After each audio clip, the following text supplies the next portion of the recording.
Sir আমি অল্প খেলেই আমার পেটটা দম দেয়, পেটটা ফাঁপ দেয়, পেট ফুলে যায়, আমি আর খেতে পারি না। তখন আমরা প্রশ্ন ছুড়ে দিই, এটা কতদিন যাবত হচ্ছে এবং পায়খানার সঙ্গে কোনো সম্পর্ক আছে কিনা। স্যার পায়খানা তো আমার মারাত্মক সমস্যা। কিরকম? এই 2-3 দিন পরে একবার হয়, 2-3 দিন পরে একবার পায়খানা হয়। তার মানে আপনার মলটা পেটের মধ্যে রেকটাম এবং কোলনে এসে জমে। রেকটাম হচ্ছে শেষ জমার স্থান, অ্যানাল ক্যানাল দিয়ে স্টুল বেরিয়ে যাবে।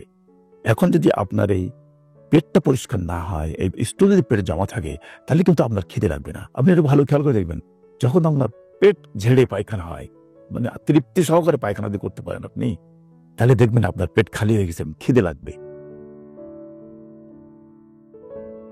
রোগীদের কিন্তু সমস্যা হলো 2 জায়গাতে বেশি। একটা হলো পেটের সমস্যা, মানে পাকস্থলীর সমস্যা, আর একটা হলো পায়ুপথের সমস্যা। এই পায়ুপথ এবং পাকস্থলীর সমস্যা কি একসঙ্গে হতে পারে? অবশ্যই পারে। কিভাবে হয় একটু বর্ণনা শোনেন। প্রায় লোকজন এসে বলে, প্রায় লোকজনের বক্তব্য হলো, স্যার আমি অল্প খেলেই আমার পেটটা দম দেয়, পেটটা ফাঁপ দেয়, পেট ফুলে যায়, আমি আর খেতে পারি না। তখন আমরা প্রশ্ন ছুড়ে দিই, এটা কতদিন যাবত হচ্ছে এবং পায়খানার সঙ্গে কোনো সম্পর্ক আছে কিনা। স্যার পায়খানা তো আমার মারাত্মক সমস্যা। কিরকম?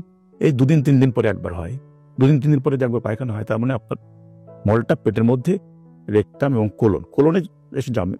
রেকটাম হচ্ছে শেষ জমার স্থান, অ্যানাল ক্যানাল দিয়ে স্টুল বেরিয়ে যাবে।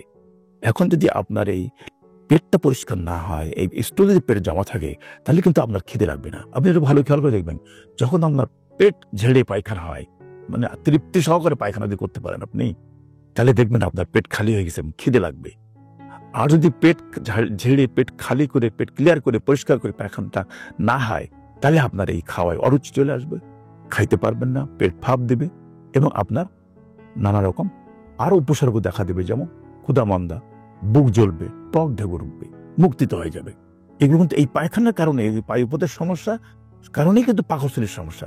তাহলে আপনাকে নির্ণয় করতে হবে, আপনাকে ক্লিয়ারলি বলতে হবে আপনার চিকিৎসকের কাছে যে আপনার পায়খানার সমস্যাটার সঙ্গে পাকস্থলীর সমস্যা ইন্টারলিঙ্ক কিনা, একই সময় একই রকম 2 জায়গাতেই একই রকম সমস্যা বিরাজমান কিনা। যদি হয়ে থাকে, তাহলে আপনি আপনার চিকিৎসকের কাছে এই 2টি লক্ষণের কথা আপনি অবশ্যই বলবেন, 2টি সমস্যার কথা আপনি অবশ্যই বলবেন।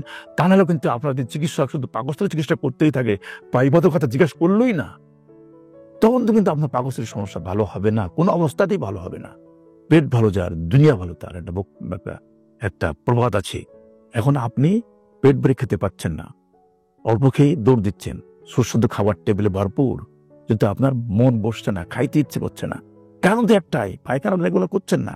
তাহলে পায়ুপথের সমস্যার সঙ্গে পাকস্থলীর সমস্যা সমন্বয় করে আপনাকে চিকিৎসা দিতে হবে। শুধু আপনি গ্যাস্ট্রোএন্টারোলজিস্ট আর হেপাটোলজিস্ট থেকে দৌড়লেন, তারা চিকিৎসা দিতে, পরীক্ষা করতে লাগলো, চিকিৎসা দিতে লাগলো, কিন্তু আপনার পেট আর ভালো হচ্ছে না। কিন্তু পায়ুপথের যে সমস্যা আছে, আপনার ওই চিকিৎসক হয়তো আপনাকে জিজ্ঞেস করেনি, আপনিও বলেননি। এই না বলার কারণে এই 2টি একসঙ্গে আপনার মহা সমস্যা তৈরি করেছে। সুতরাং পাকস্থলীর সমস্যা, পায়ুপথের সমস্যা সমন্বয় করেন, 2টি একসঙ্গে আসছে কিনা সেটা নির্ণয় করেন, তারপর চিকিৎসকের শরণাপন্ন হন। চিকিৎসকের আপনি বিস্তারিত বর্ণনা দেন, সে আপনার রোগ নির্ণয় করে চিকিৎসা দেবেন, ভালো যাবে।